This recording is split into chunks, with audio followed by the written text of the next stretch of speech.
So இங்கே வந்து நிறைய டக்ஸு, அங்கே பாருங்கள் கோபுரம் இருக்குது.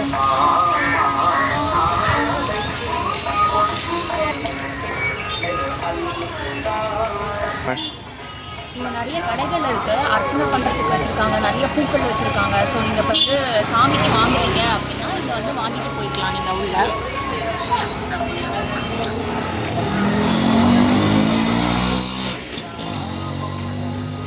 இப்போ நம்ம கோவிலுக்குள்ள வந்துட்டு ஒன்று ஒன்று அழகாக சொல்லியிருக்காங்க.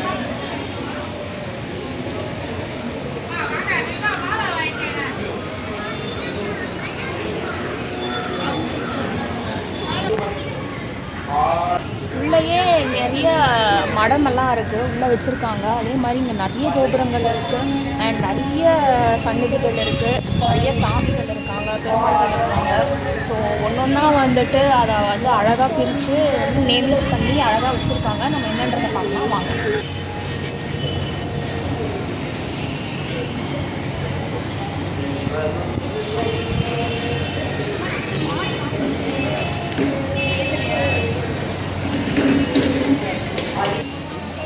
உள்ளே வந்து கோபுரங்களுக்குள்ளே வந்துட்டு சாமிகள்லாம் வந்து வீடியோ எடுக்கிறதோ இல்லை ஃபோட்டோ எடுக்கிறதோ வந்துட்டு ஸ்ட்ரிக்ட்லி ப்ரொஹிபிட்டட் சொல்லியிருக்காங்க, அலோடு இல்லை. ஸோ நான் உங்களுக்கு ஜஸ்ட் இந்த நான் எவ்வளோ விதமான கோபுரங்கள் இருக்குது, என்னென்ன பேர்ட்ஸ் இருக்குது, குளம் இருக்குன்றதை காமிக்கிறேன்.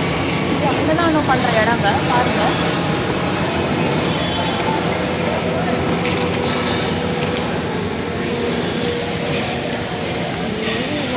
கார்விங்லாம் ரொம்ப நல்லா பண்ணியிருக்காங்க, ரொம்ப அருமையாக இருக்குது.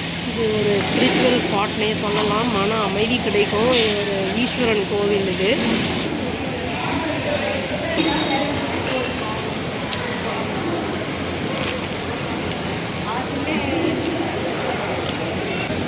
இது வந்து உட்காரத்துக்கான இடங்க. இதே வந்து ஒரு டைப் ஆஃப் மடம் மாதிரி தான். உட்காரத்துக்கு, ரெஸ்ட் எடுக்கிறதுக்கு, இல்லை ஏதாவது வேலை பார்க்குறதுக்குன்னா இங்கே வந்து உட்காந்துக்கலாம்.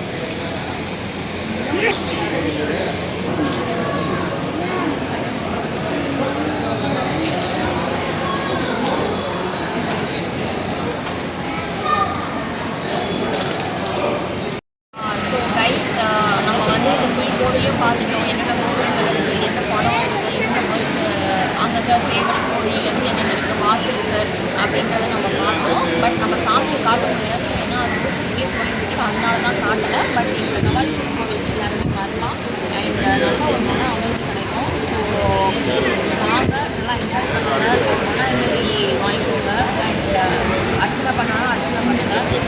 So that's it. Please do like, share and subscribe our channel and click the all option and tap the bell icon. Thank you.